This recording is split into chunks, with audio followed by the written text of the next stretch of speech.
Retro Hangover is supported via Patreon by listeners like you.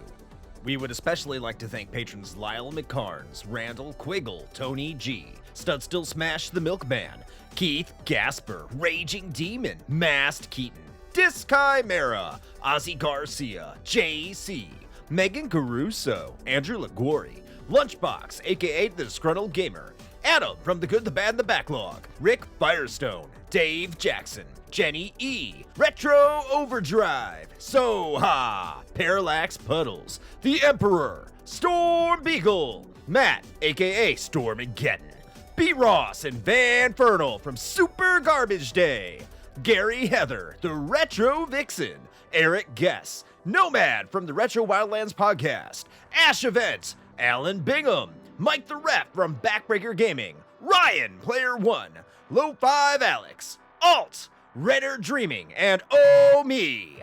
Your continued engagement and generous donations are deeply appreciated.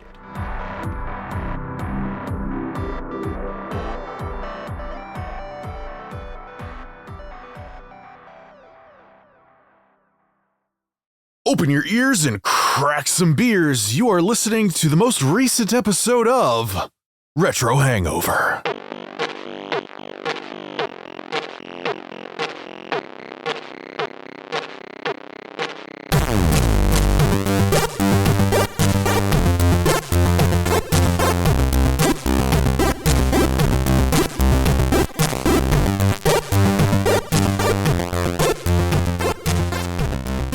And hello, retro and classic gamers. Welcome to the podcast where we giddily grant greater goats glimpses of Gaia.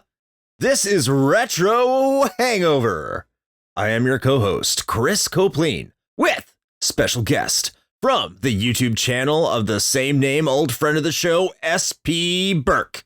And, as always, your host, Shane Dick Kid Swing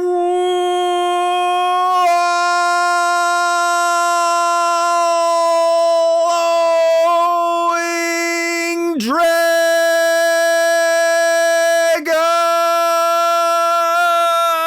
Salter.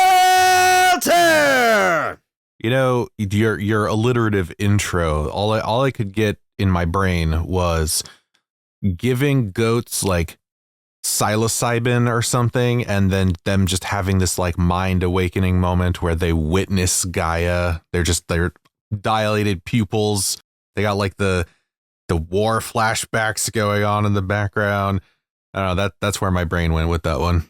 Goats become the dominant life form on the planet. They get opposable thumbs and they go to space. There you go. Space goats. Yeah. Coast to coast. With the way Gaia looks in this game, that would definitely take some shrooms. Oh, yeah. I think Will's doing some shrooms. Gaia is what you see when you're just kind of like, when does this kick in? And then you turn to your left and all of a sudden you're in space and you've got like Medusa head looking at you. Yeah. I must send you on a journey. Oh, here we go. Yeah. Man, these edibles ain't shit. I was looking up a description of what Gaia is in this game. It said tentacles. I don't know if I call it tentacles, but Head tentacles. it could be anything. Tentacles, snakes, anime porn. Do you think the snakes poop inside her head? I've always wondered that. Well, I mean, where are they going to poop? Do they poop? Poop on her brain. I don't know. How do they eat? I think that's the other question. Yeah, are they just like docile snakes? Or they're just like, hey, what's up? Yeah, I mean, maybe they just like kind of get the nutrition from all the other body parts. Yeah, They're I like, feel like it's just a parasitic relationship. I'm starting to wonder if the edible has kicked in for some people in this discussion, because we're already just off in weird directions. That's what this game inspires. well, at least we are talking about the game. Yes, somebody has to. Yes. And I guess if you're coming here off the heels of our Victor Ireland interview, hi, this is how these episodes normally start. So Yes, please register your disappointment now. And it's even funnier that I'm here, because I feel like I'm this weird trickster god that just pops into your dimension every couple of years to just rain nonsense down upon you. And you're just like, oh, fuck, Seamus is back. Like, you know, get him to say his name backwards, so otherwise he'll talk about the Sonic comics again.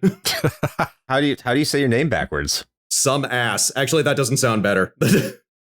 How did nobody in high school call me some ass? It was right there. Because depending on the situation, it's not necessarily a bad thing. Yeah.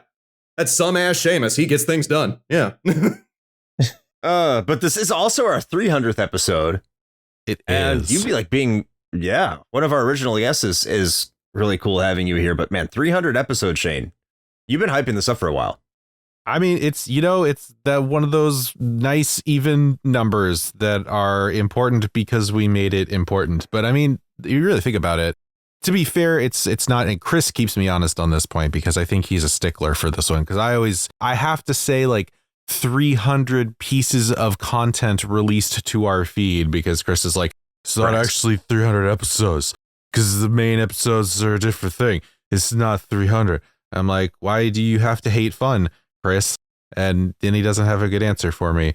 Probably something related to Sonic. I'm not sure yet. But anyway, right. Yeah, 300 episodes. It's a big deal, man. I don't think 300 of anything is a big deal. I don't think when we started this thing, I don't think we thought we'd get this far. I'm gonna be honest. And coincidentally, it is the 30th anniversary of Illusion of Gaia. So, hey, we've got 30 and 300. They have something in common if you don't know how numbers work. Yeah. Is it good things come in threes or bad things come in threes? So, well, it depends on whether you like the celebrity or not. We lost, we're recording this the day that Quincy Jones passed away, and a week ago Terry Garr passed away, so I'm waiting for that third celebrity death to drop. Yep, see, there you go. I don't know where to go from there. Other than, hey, you know what we normally do before we start talking about the game du jour is that we talk about what games, what games that we have been playing lately. And as tradition states, our guest goes first. So, Seamus, what game or games have you been playing lately? Over the weekend, I streamed it a bit on Saturday and I completed it yesterday. I've been playing Clock Tower Rewind, the re-release of Clock Tower that just got released in time for Halloween. I highly recommend it to anybody who is listening right now. It is like the best way to play Clock Tower in the modern era. It has like the little rewind tool. It has both the original Famicom version and it has the PlayStation update that has the original, the fresh content in time for the sequel. I honestly recommend that one because the healing time doesn't take forever. And I just got all of the achievements and all the endings over the course of a weekend. It was like really fun and addictive. Oh, really? Yeah, I've always wanted to kind of play Clock Tower because I really think that's one of those early Super Nintendo games that really captured what survival horror is at its most basic element, because you're vulnerable. You can't attack Scissor Man. And plus, this is, I think, the way they set it up in this game, at least, is that Scissor Man truly can appear anywhere. So even if you manage to escape him and he loses your trail, like he will just drop out of any ceiling. He will smash through any wall. He will just do whatever. Guy does not give a fuck. It is. So logic does not apply here. That's part of the plot. And by the way, while you're talking about your YouTube channel, congratulations. I heard you just started getting monetized for that. So that's awesome. That's hard work and well earned. Thank you very much for that. I just wish what got me monetized, and I'm not making this up, is that last year I did a short review of that terrible Velma cartoon that Mindy Kaling put out. And I just happened to brush up against the hate train against that show at the time. And it just went through the fucking roof. And I just had like subscribers coming for weeks and weeks and weeks. And I'm like, oh God, what do I actually do with these people now? I completed 2 other videos. I actually have a Velma trilogy right now. And nobody's more surprised about that than me. That is impressive. I don't know. Is it hate watching or is it like, well, you did say horrible. So it sounds like hate watching. Like, yeah, like my original video, it was only the first 2 episodes. And then I thought about reviewing the rest of the season. But the more I watched it, I'm like, fuck this. And so the second season dropped and I did it all in one go. Because I knew I was not going to do this a second time. So I watched all 10 episodes in one sitting. And then I thought I was done with it. And then all of a sudden they dropped the Halloween special this October. And I literally was like, son of a bitch. I don't normally talk about my production or have a chance to, but I made that video in 3 days. I just knocked that shit out. I'm like, whatever. Well, thank you, Velma. Yeah. For getting Seamus across that line. Yeah, if you want to get a bunch of subscribers, just hate things very vocally. It absolutely works. But use that power for good, not evil. We've been doing that for a while now. Yeah. Hey, Shane, while I take those notes down, you should let us all know what you've been playing then. Got to form a plan. Yeah. Note, hate everything. Got it. Yes. Hate everything. What have I been playing? That is an excellent question to which there's probably not a terribly exciting answer currently. I think really the biggest thing outside of, things for the show, TM, is probably Pumpkin Jack. I've been streaming that the last 2 times that I've been on our Sunday stream, 9 p.m. on Twitch and YouTube. I've continued to enjoy it. I went into it thinking that I was not going to like it. I thought it was going to be a real janky attempt at a 3D platformer, which in a kind of sort of way is a little redundant usually, but it actually turned out to be pretty solid, and I have been having a good time. Also, at this point, I'm now, I think, actually exactly 2/3 of the way through the game, which means I feel obligated to finish it on stream. So I probably will do that because 2/3 of the game has now been recorded and is out there. So I might as well just finish the thing, for posterity, if for nothing else. I thought about just wrapping it up on my own time, but I kind of feel like it'd be doing a disservice if I did that. So at the time of this recording, anyway, the next time I am on our Sunday stream, I will probably be wrapping that up. That's kind of the big one, I guess. I mean, I've been playing more Diablo 4 because, the expansion and all, and having fun with that. But that's a kind of a constant. That's just sort of ongoing. Oh, I guess I could talk about, I think I might have brought this up maybe last episode. I don't recall. But there's a new wizardry game, of all things, that dropped for mobile. And I know I hear a lot of like hissing and people backing away, which is fair, for the record. Mobile games don't exactly have the greatest reputation, but it's what the hell is it called? It's some dumb name too. It's like Wizardry variant Daphne. It makes no fucking sense, but it's so we went from talking about Velma to talking about Daphne, so that does make sense to me. It feels like an upgrade. Yeah, let's pretend we did that on purpose. I like that connection right there. Hey, there you go. All right, I definitely did that. Yep. Mm-hmm. And I don't know what that means in the context of the game yet, other than random weird Japanese naming convention, I guess, or something. But the good news is, even though it does in fact have gachapon mechanics, because of course they're not really all that necessary, and you do get enough just like freebies just from playing that, like, I don't intend to spend any money on the game. And oddly enough, it's actually kind of a solid wizardry game. Like, if you're into first person dungeon crawling with a party, it's pretty good. And just because it's mobile, I actually do have to applaud the dev team for this one, for not just like shooting for the lowest common denominator and making it this like dead simple auto combat bullshit that most of those games are now. It lives up to its wizardry, pedigree, in that this game does not fuck around. Like, you will get murked if you are not careful with how you are using your party's abilities and all that good stuff, or leveling up properly. And actually, here's a fun one. This may sell people on it, or it may totally shy them away. There's actually kind of permadeath, which is weird for a game where you can spend money to pull characters. I'm not sure how that interaction really works yet, or how that feels. I kind of feel like that's bad, but it's very, very forgiving in that, though. Like, you can resurrect your characters at the temple in town, and you can do that a number of times. But there is like a chance, I think it increases the more that character dies, that they could just straight up not be able to be revived again, and they'll just like turn to ash, and you essentially lose the character completely. So that's kind of fucking wild.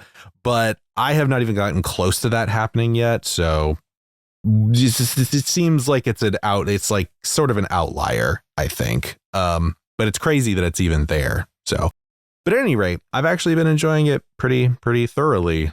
Surprisingly enough, it scratches the dungeon crawler itch for me. So there you go. I think that's it for me. So Chris, what you got going on? That reminds me, I have to reach out to one of our potential former guests who had to cancel at the last minute and see if they want to do a dungeon crawler, because I know they're a big fan of wizardry. So yeah, I'm not saying it's wizardry, but I'll find something. I would love to.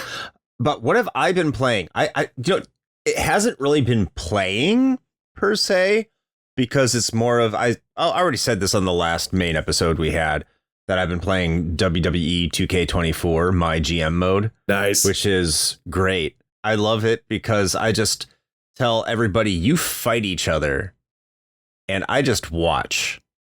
I feel like the dude in the chair in the hotel room. I am having You're just having a cigarette in the dark time. somewhere in the back. Exactly. And then when they get done, they tell me how good of a job I did. And I'm like, yeah. Well, you're just sitting in the back watching the wrestlers like, do you like Huey Lewis in the news? Yeah. This is Phil Collins. Hey, Paul.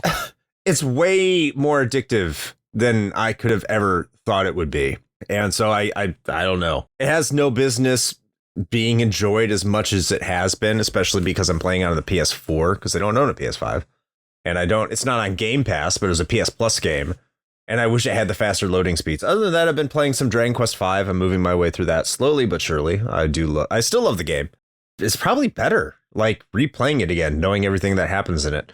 I don't want to spoil it. It's one of those games that I think is an experience that everyone at least needs to have on their own without anyone telling you what's going on with it. And then replaying it, yeah, it's that much better.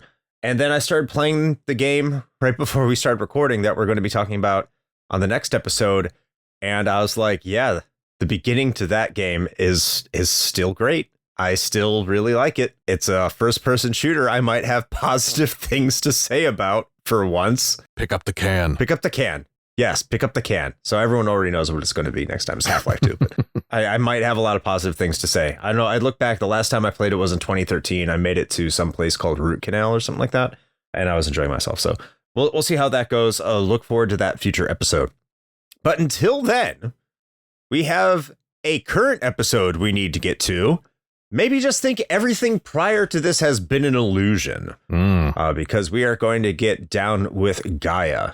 So Shane, how about you give me a nice little segue into doing our amazing brief history? Well, shit, you can't just ask for a segue. That's not how that works. Well, I did. I just did. I don't care. Like being like, oh, you're a comedian. Tell me a joke.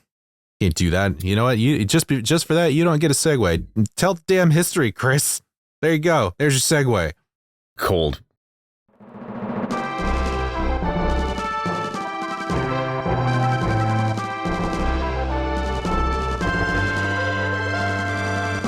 In the realm of video game sequels, the term spiritual successor often denotes a loose connection between games developed by the same creative minds, typically under different studios or publishers.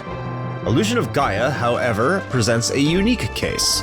The game emerged as Quintet's direct follow-up to their 1992 release, Soul Blazer, with the core development team remaining largely intact. The project retained key personnel, including producer Yasuyuki Sone, director Masaya Hashimoto, and designer Tomoyoshi Miyazaki. Notably, the team enhanced their narrative capabilities by bringing aboard professional novelist Mariko Ohara. While the gameplay mechanics underwent significant changes, the thematic elements, particularly the concept of world restoration following catastrophic events, remained consistent with its predecessor.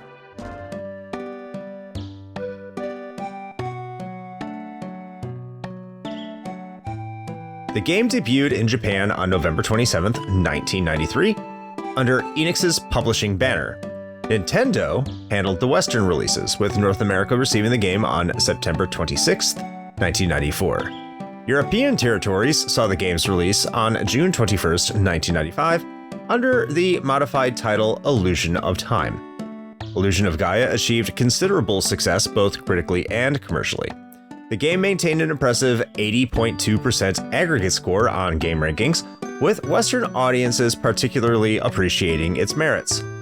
GamePro specifically highlighted the game's well-balanced difficulty progression and strong presentation elements.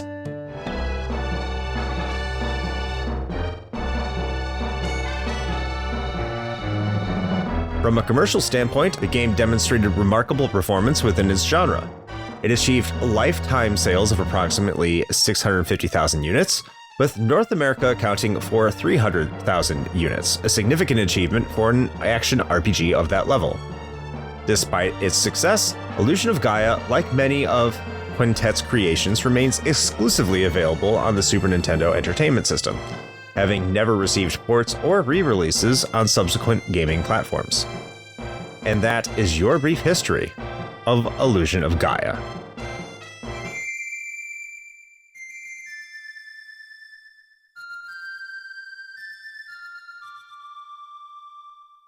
All right. Thank you, Chris, for the brief history of Illusion of Gaia. You know what? Since I'm kind of segueing out of this one, I guess it's incumbent upon me to maybe direct the conversation a little bit. I'll leave the rest of that to Chris because he's good at it. But like, you know, you gotta shake things up a little bit. So Seamus, why don't you kick things off? What's your personal experience with this game? It's actually kind of funny. This is one of my favorite Super Nintendo games. In fact, I have my original cartridge. It's perched under my microphone right now. Ooh. And if you remember, after you guys dropped the Soul Blazer episode, I think I texted Chris almost immediately going, are you going to talk about Illusion of Gaia? And you were like, well, not for another year. And I just sat here patiently like, I'll wait. You know, I don't mind. No, I was kind of obsessed with this game when it came out. It had a t-shirt, which came with it, which was always freaking metal back in those days. It's not a very big cult that is a fan of Illusion of Gaia, like, because I would definitely call this a cult hit.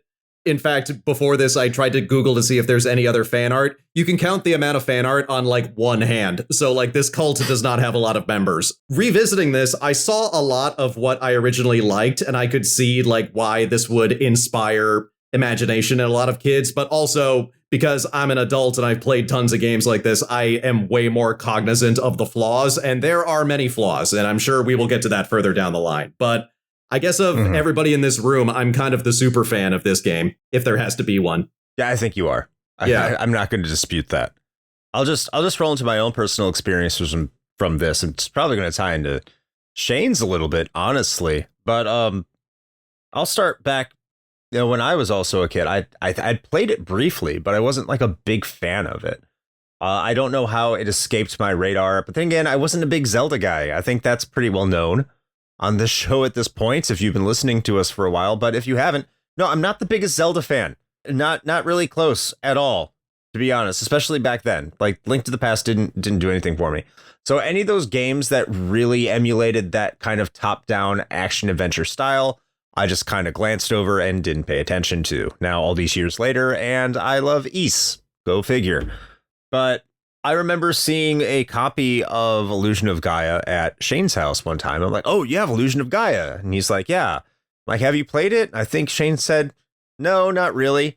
Like, oh, okay. I've always wanted like to really play it. And then as per circumstance, from the graciousness of Shane's heart. Get our hot, gracious nuts. From my gracious nuts. Hot, gracious nuts. I don't know if I bought it from you or it was a gift. One of the two. Pretty sure I just gave it to you. I think you did. I think at that point, it's like, okay, I really want to play through this game. One of our patrons, Tony G, the Wolf Man, Ashen ad, like you did. I love that sound. But asked me to play the game before the end of the year, and so I could provide a rapid fire review for our patrons. And it's actually up there. There's a rapid fire review up there that everyone can listen to. So I got it done. Yeah, we'll find out more for the main audience here. But yeah, it's been a game that's always kind of been in my purview. Like I've known about it, especially when I started getting more into the East titles and learning more about Quintet. I really wanted to play more about it, especially hearing all about the rave reviews in respect for Terranigma, which is kind of the successor to this game, much like this game is the successor to Soul Blazer, that it really piqued my interest. So I'm looking forward to talking about this game. Never played Terranigma. I probably should. I think you should. I think if you really like this game, I think you should. Yeah, definitely. Everybody says it's like the best of the three. I'm kind of like, okay, bet. Let's see what's going on. Yeah, that's all I've heard too. And maybe one day we'll cover that too. Yeah, I'm looking forward to it. Shane, how about yourself? How did you get this game?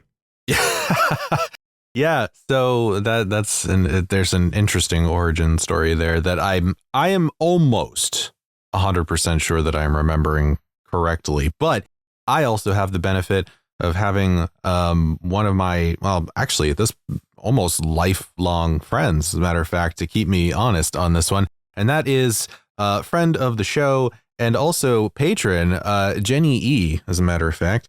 So she let me borrow. This is where this is coming out now. She let me borrow Illusion of Gaia, I think, way back in the day. And do I have her copy? I'm pretty sure you do. Yeah, that's where this is going. Oh my god, the scandal! I'm pretty certain that copy of Illusion of Gaia is actually hers, and I just like never gave it back. So if that is true, and like I said, I could be misremembering this, but I'm fairly certain that's the case. Jenny, just know that it went to a good home. You know, I was fostering it for a long time, and then it finally found its forever home. You know, that's what I'm going to go with on that. You better go with that, because you're breaking the code right now. You're upsetting the natural order of game trading. How dare you? I know. That's how you get curses down and hexes upon thee. Okay, to digress, which we never do on the show, of course. No, never. Definitely not. Yeah, especially not when I'm here. Jesus. No, God. I think that was kind of what we did in the 90s. Like, you would lend someone a game, and then you just kind of forget to give it back, but it would be a trade. Like, it wouldn't just be a direct lend. No, see, I was ruthless. I would never loan my games to anybody. Fuck you, hoes. I'm not letting any of you touch my games. I didn't trust anybody. Well, that's fair. You were right. Yeah, because, I was correct. That's not paranoia. That's perception. I think there was one game, like I got Chrono Trigger back. I almost never got Chrono Trigger back, by the way. I lent that to a friend. Jesus Christ, it's very fortunate you got that back. Well, it doesn't matter now because it's all gone. But at the time, yeah, I mean, I got it back. Yeah. It's the principle of the thing. Exactly. But I also traded, I can't remember what game I traded, but I ended up getting like Altered Beast and Evander Holyfield Real Deal Boxing in return. I don't think I won on that one. Like, that was just the way it worked back then. Like, hey, here's a game. You have a game? Oh, I like that game. I beat it. And, oh, I like this. Like, I like this game and I beat it. Okay, let's trade. And then you would just kind of forget. That's just how it happened. So I'm not saying it upsets the natural order of things back then. Today, yes, because mostly people buy digital games. And then if you're swapping your digital games, I don't know how you're doing that. I'm more than a little superstitious about it, but the one time that I did kind of invoke a curse, it was kind of deserved a little bit. It was one of those things where somebody was trading games at a Funko Land or something, and I was looking at one of them, and I just forgot it, and I accidentally took it, and I felt so super guilty. I'm not making this up. You know what the game was? Castlevania The Adventure. I'm like, okay, if I was in that situation, then I deserve this piece of shit game right here. I was going to say, I think you did that person a favor. I heard you love that game. Yeah. I've heard nothing but positive things about Castlevania The Adventure from you. Oh my God. Just hate, so much hate, flames on the side of my head. Well, see, the thing is, though, is I unfortunately need to call myself out in that I have to agree with Seamus on this one, because I did break the code, because I'm fairly certain I never traded her diddly squat. I'm pretty sure she just let me borrow it, and then I just never gave it back. Well, at least it wasn't Final Fantasy IV. True. Because then you would be murdered. Is the fact that she forgot to take it back a testament to how memorable this game is? Oh no, I don't know. We'll find out at the end of this episode. We'll find out. Let's get to it. So let's get to the plot and writing of this game, because we have been talking about a lot of good stories that have not been pertaining to this game. Hopefully the digression is not making people have a good feeling about, have any feelings about what we think about it. Before we get launched on that, can we have like two quick notes?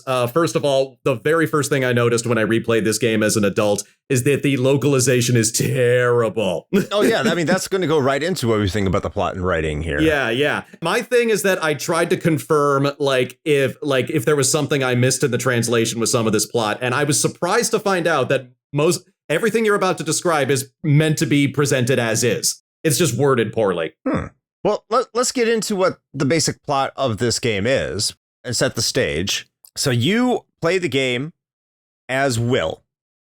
And Will is hanging out with all his buddies in his little village, doing village stuff, and then just kind of trips on the dark world and meets Gaia. There's not really any fanfare for it. It's so weird. It kind of happens. It's so weird that it just happens. Gaia's like, hey, the world's going to end. Got to go save the world. And he tells his friends, and all of a sudden they get really inspired to set out on a world-saving adventure. Like, they're all just kind of like, yeah, let's do it. And you go about things and start going to a lot of like old wonders of the world. It's very much set up to be kind of like an adventure through the ancient world. You know, kind of the mindset of what the big ancient civilizations were, what you have to go through, like the Hanging Gardens of Babylon, the pyramids of Giza. You eventually go to Atlantis or Mu. It's like if the dude on History Channel on like Ancient Aliens made an RPG. That's and they're all within walking distance. Although there is a plot related reason for why they're within walking distance. Yes. Yeah. And that's pretty much it. I think like all your friends die or disappear on the way there, with the exception of one of them, and a pet pig, who is not an exception to one of that. So we will be talking spoilers here, just so everyone knows. I do think it's fair to say that we will be talking spoilers because people may not have played this game. Let's get into Spoil this 30-year-old game that nobody remembers. Hey, look. I think it's fair to just give that disclaimer. Yeah, I understand. Me and Seamus have kind of talked about this plot. I gave a brief description, but Shane, what's your initial thoughts about the plot and writing here? Yeah, so okay, I was kind of having a moment there when you mentioned the dark place or whatever the fuck it's called, because like dark space. There you go. Dark space. Yeah. There you go. I was like dark void, dark waters, dark world, whatever. Dark side of the moon. Kevin Costner. Anyway, sure. Yeah, it comes out of nowhere because you might actually entirely miss it, by the way, which is kind of a common thread in some of these things. It's on the roof of your school. You just wander up there to have a smoke when the teacher's not looking, and all of a sudden you're in another dimension and you're being told you're the chosen one. You're like, well, slow down. I just woke up. Yeah, basically. Yeah, I'm like, oh, okay, this is just here. Okay, cool. That's kind of one of the through lines, I think, through most of this. And I feel like game is like the illusion of plot, because like I just feel like it's one like plot contrivance deus ex machina thing after another of like, this had to happen in order for the story to continue, but it's not really sensical and it makes no sense like outside of the very narrow context of the story that they're telling. And I'm like, this game gets way too real at points, and then, but just by virtue of the fact that it's a video game, like once you complete one section, you just have to move on to the next section. And so the game doesn't have the time to explore the massive dark implications of what it's trying to convey. But it's just like, we got to go on to the next dungeon. Yeah. Yes. The plot in this game is incredibly jarring. It's so like, what? It's kind of like, God, I'm going to use a South Park reference here. And it's an old South Park reference. It's like the first time you saw the South Park where they had the Christmas animals. Yes. And they turned into satanic beasts after being all happy. You're like, what the fuck is going on? And then you come back and like it's all normal again. That's Illusion of Gaia in a nutshell. And it doesn't really have anything to say about like the dark subjects that come up, like, no. Slavery and murder and exploitation and just, man's inhumanity to man. It doesn't really have anything to say about any of it besides, well, that sucks. Now we got to move on to the next thing. Just really makes you think, man. We live in a society. There's a scene where you're challenging a person to a contest and they lose and then they kill themselves. And everyone's just kind of like, well, sucks he killed himself. Are you talking about the Russian glass game? Should we leap right to that? Should we leap right to that? Like, because that's halfway through the game. I'm wondering if we should start from the beginning with this bullshit. I don't. Let's start from the beginning, I guess. But like I'm just giving an example of how this game operates. There are multiple characters who burn to death on screen in this game. Like if I had a nickel for every time someone burned to death in Illusion of Gaia, I'd have 2 nickels, which isn't a lot, but it's weird that it happened more than once. But that's Illusion of Gaia. Yeah. Like something incredibly dark happens and everyone's like, oh, okay. Anyway. That sucks. We understand. This game dives in between like incredibly dark implications of, inhumanity, and then also like very heady, like pantheistic, like, spiritual ideas. And they're trying to convey both of them in like a 6-dungeon Super Nintendo RPG. Oh, and the writing is shit. Well, sure. I mean, so for what it's worth, like I appreciate, I guess, let's go with efficiency, maybe the streamlining of the story, in that like it kind of just moves you from one spot to another. I mean, like the world map is just there for window dressing, right? Because you're not really actually doing anything with it. Hey, look, mode 7. Woo. Anyway, that's fine.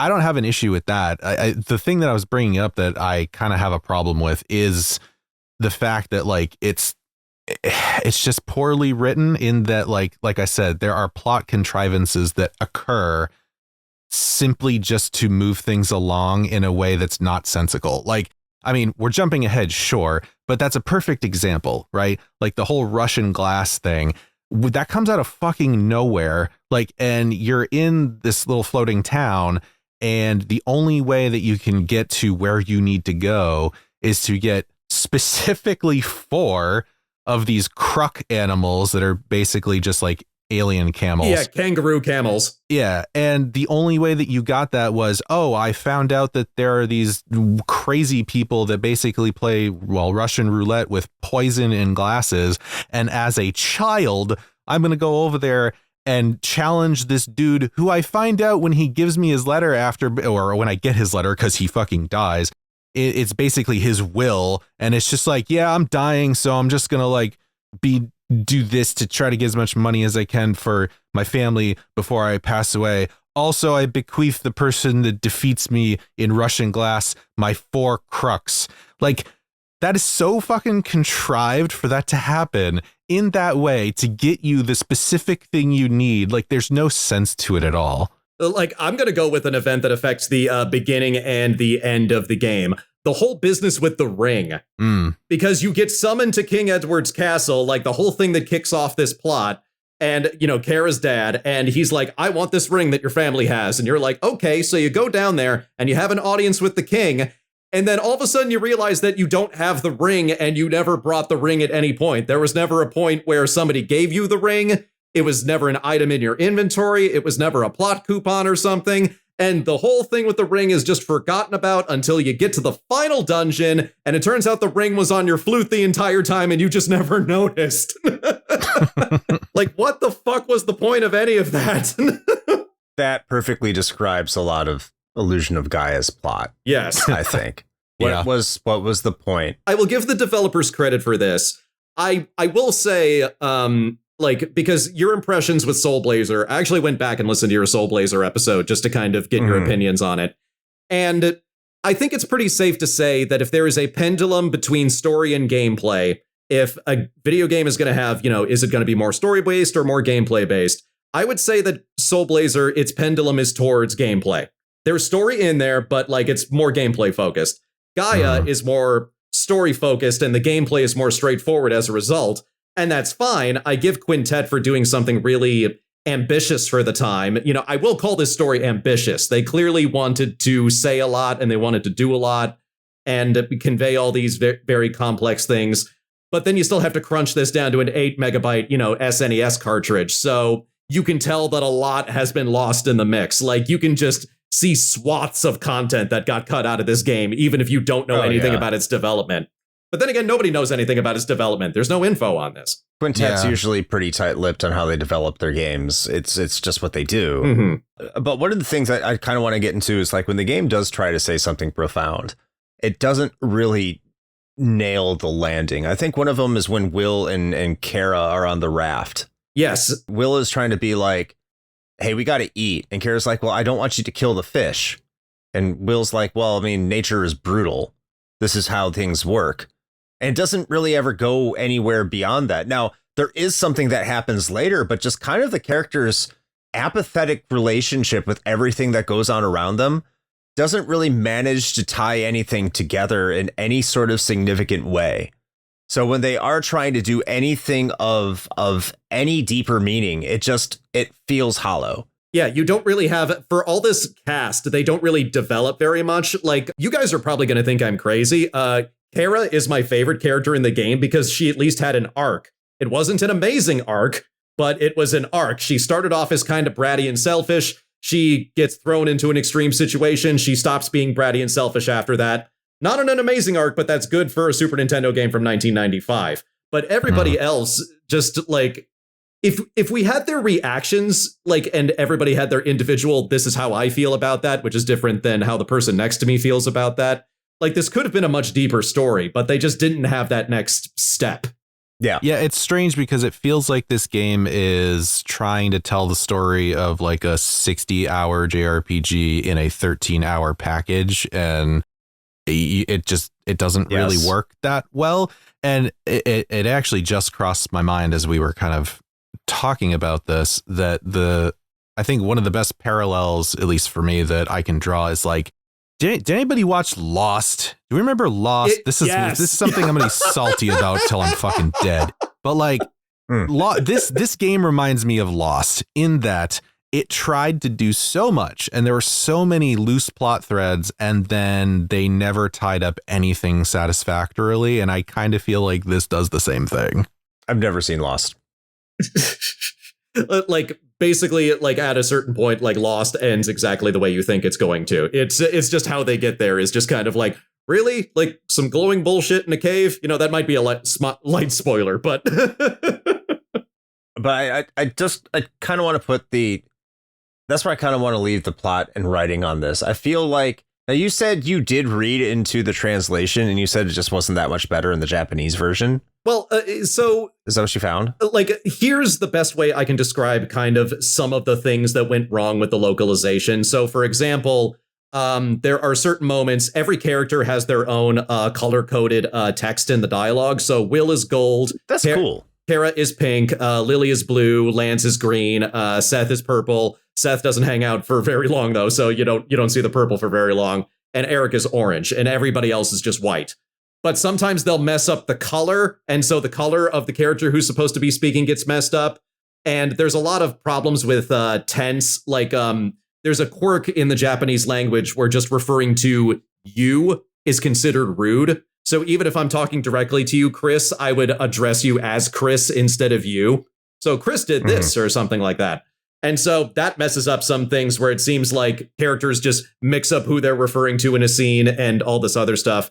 But aside from the story, aside from some light wording, no, it's exactly as presented. The only thing that I think is a little wrong is that they said the comet messed with evolution in the English text. And I think that was more something like mutated or, changed or something like that. But then again, like, evolution is always used really weird in localization. I mean, look at Pokemon.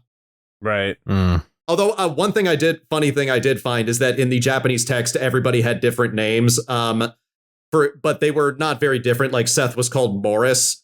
Will was called Tim. So they traded one generic name for another generic name. But my favorite is that Kara was almost called Karen. And given her personality, that would have been way more fitting nowadays. Oh, yeah. Princess Karen. That sums her up to a T. One of the other, I saw like one of the other changes in localization was that, so Seth gets swallowed by the whale. That's what they said in the English translation. But apparently in Japan, they said that he became Leviathan, which is a giant difference. So that seems like a huge difference. Yeah, and they refer to it as Riverson in the game. Like, that's just it, because I guess like the kanji for Leviathan translated somewhat literally, and they just went with Riverson in English. I don't know.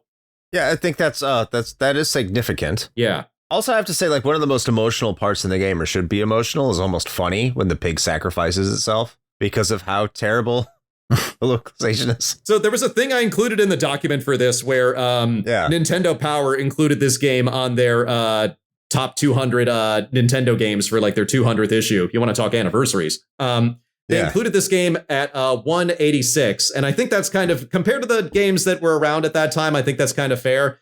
But it made some reference to Hamlet the pig, like sacrificing himself. And it just ended with pass the ketchup. And I'm like, hey, that's mean. The game, I think the game kind of jokes about it, too. To eat or not to eat. I'm like, Eric, what the fuck? As he's sacrificing himself. It's like, is this supposed to be serious or... Oh, God. We are not explaining the context of this very well. There are big segments of the game that deal either with slavery, cannibals, or cannibals being sold into slavery. It's like kind of crazy the breadth of topics that this game goes on.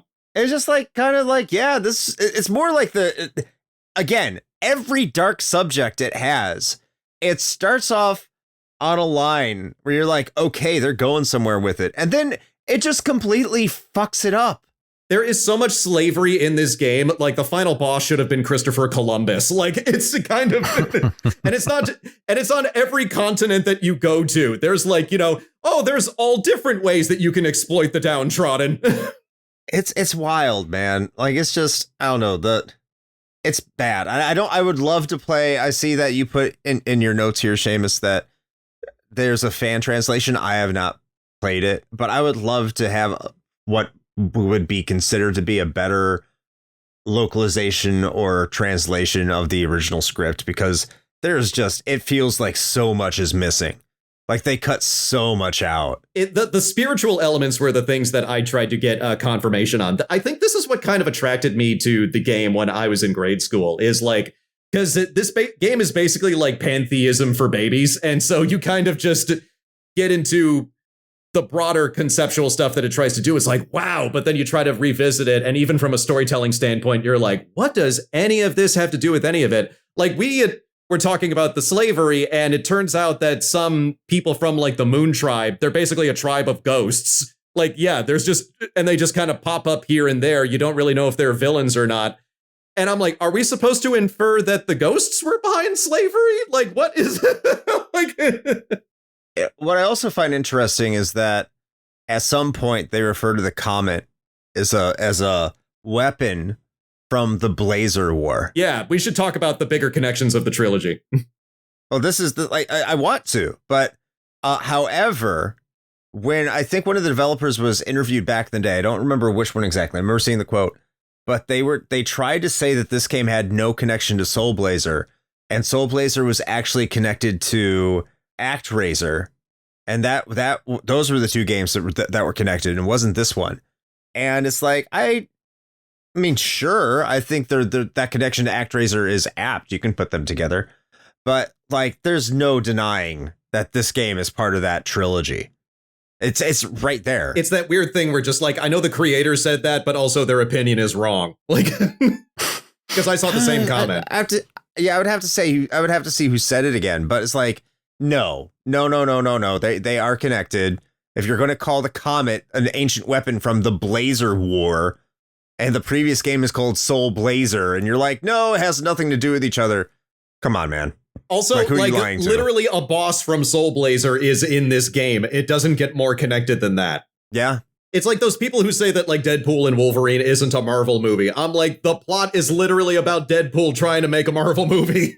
But I think that's does anyone have did you want to talk any more about the plot here? Because it sounded like you did. Well, we should probably just like quickly sum up the plot. So basically your ghost dad tells you the whole game, basically like exploration is a big theme in this game, because you're going to the different locations on the different continents and all the different landmarks. And so basically the ghost of your dad says you have to go to these different dungeons and get these mystic statues, which, by the way, are called mystery dolls in Japan. That's the only difference. And they kind of look like Funko Pops in their original design. But there's a lot of dummied out stuff in this game. And so your dad's like, okay, like, go to, the Incan temples, go to the Hanging Garden, go to Mu, go to the Great Wall of China, just get all these statues, and then head to the Tower of Babel. And it's when you get to the Tower of Babel that the plot like really gets crazy. Yeah, because then you gotta like go to space. You got to go to space, and like, but kind of like Soul Blazer, you just get this flame power up from nothing, and you fight a final boss that doesn't have anything to do with anything you've done up until this point. Like, Dark Gaia comes the fuck out of nowhere. Yes. Yeah, like literally, like the last save point, Gaia's like, hey, you're gonna fight Dark Gaia in the room, just giving you a BT dubs, and just good luck with that. Spirit of the Earth, I'm out. At the same point, I felt like most of the game, a lot of the things just kind of came out of nowhere.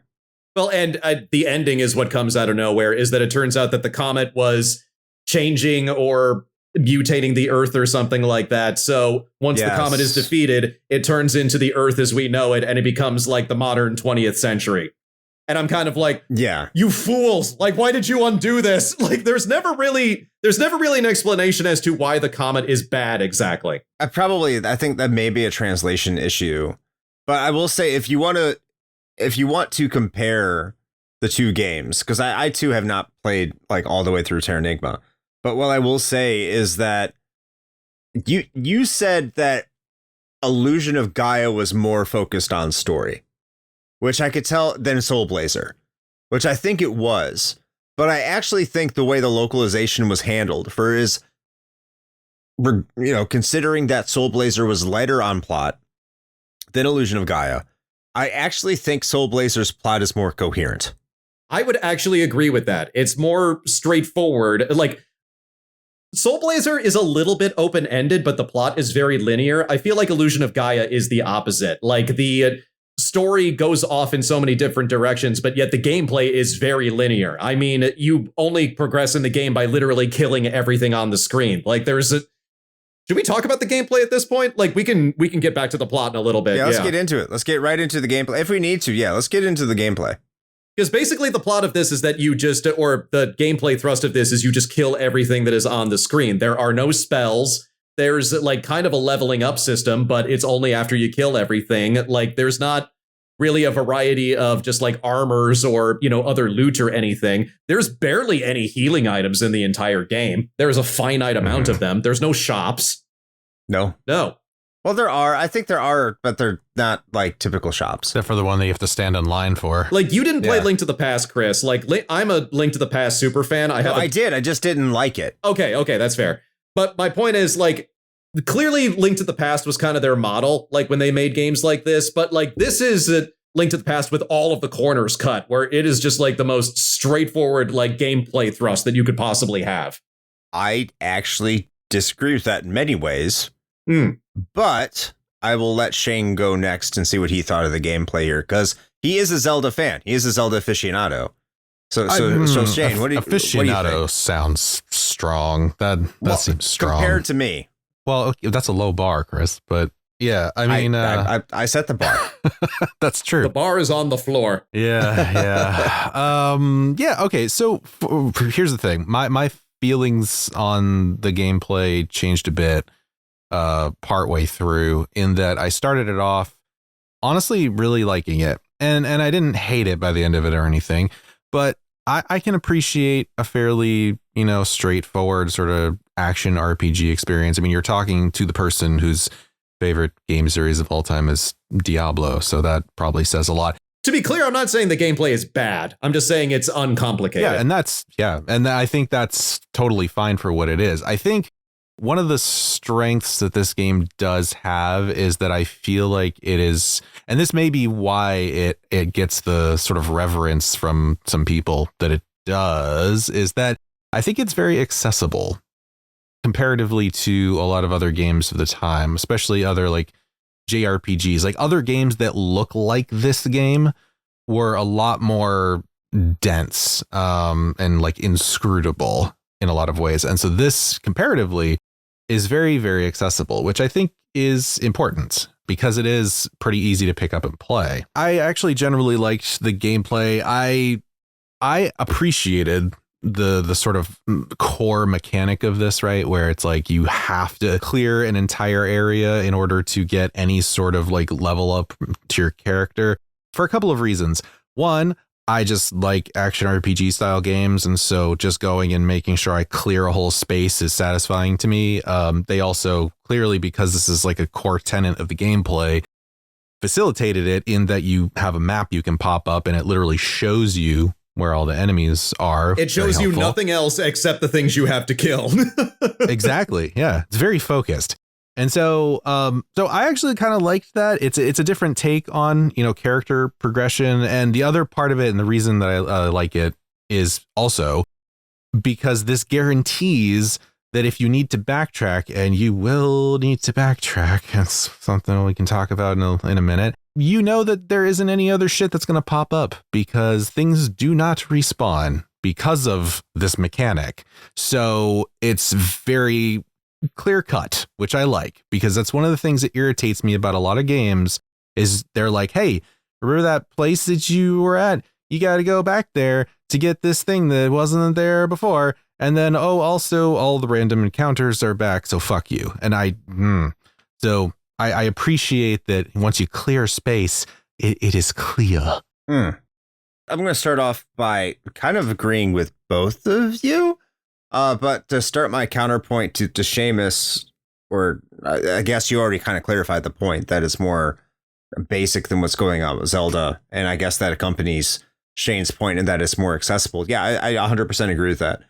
I think that the core gameplay concept with Illusion of Gaia is to be an action game. It does have puzzles, but the puzzles aren't very difficult. And so the action is what really defines what this game is trying to be. Clearing out all the enemies in a room. And that becomes, in and of itself, a little bit of a puzzle, especially when you start getting your more powerful forms, because you have 2 other forms you can change into, well, really one other form for the majority of the game. The very first thing you want to do in any dungeon is turn into Frieden. Just like, anything involving Will, I just cannot be bothered with. Well, you still need to know when to swap, because you can't be him in every single situation. Let me ask the two of you something. Like, the end of the 3rd dungeon, like just before you fight the vampires, you are as Will at that point, and you are very far away from a save point where you can turn into Frieden. So I had this impression that they wanted us to fight the vampires like as Will, and fuck that. Are you mad? I am not getting anywhere near the vampires unless Frieden is there. And that was the only bit of backtracking that I hated, where I had to go all the way back, like to the save point that felt like it was miles away. Yep. And that is actually one of my major grievances with this game, is that on paper, the ability to swap forms like that, pretty cool. Why do we need to go to a very specific save spot in order to do that? And then if you're going to make an encounter like the vampire boss fight, which sucks so much ass. That is the hardest boss in the game. Like I said, there were finite healing items. I saved every last one of them for the vampires. I wasn't fucking around. Yeah. That fight is awful. And the fact that they put the save point to get you to free Dan mode so far away is just like insulting. And actually, I told Chris that that was the point where I just went into RetroArch and turned on the fucking cheats. I was like, all right, no. Let me explain exactly how this happened. This conversation happened. Oh yeah, sure, yeah, go for it. I was asking Shane how Illusion of Gaia was going, and he said, "Hey, it's going great." Up until the point I had to turn on cheats because one of the bosses made me so mad I had to keep all keep all my life up.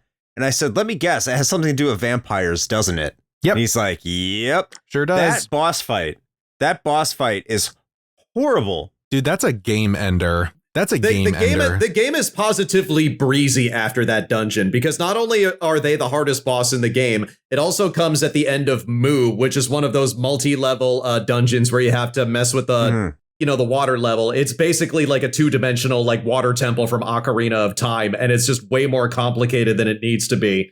So the backtracking is the worst, the navigation is the worst, and the boss is the worst. The game is relatively breezy after that by comparison. I knocked out dungeons 4, 5, and 6 in one evening after that. And before. So that is a hiccup. It's a major hiccup. It is. It's a giant spike. It's I don't know what they were doing. I don't even think the Hanging Garden was that difficult by comparison. That was a little bit more complex, but it was still no, go clockwise and you'll be fine. It was pretty straightforward. Well, that's why I want to get to the gameplay here, is that I think everything controls really well. It does. I didn't need a guide to get through the game, which is always a plus. If you want to brute force everything, that's totally doable. It's totally doable. There's options to do things, and you get lives. Yes. Which is weird, but you get lives, which is cool as well. I realized playing this that I have never gotten a game over in the 30 years that I've owned my cartridge, because the life system is so forgiving in this game. So it is. Yeah. God, I didn't even get one during this recent playthrough. I'm trying to think about it, and I'm like, nope. This is the one game I've never gotten a game over on. I don't think it's possible. I know that it's kind of an outdated concept, the idea of lives, but if you're going to do lives, if you want to revive that idea, this is kind of the way you do it. It's not a bad way to do it. It's actually really good. Yeah, you just start at the beginning of the room. Okay, I can take that on the chin. Exactly. And so there's so many good ideas that are going on here. And yes, that is a bad boss fight. But aside from that, I generally found most of what the game was doing, as Shane said, it was accessible. It was fun.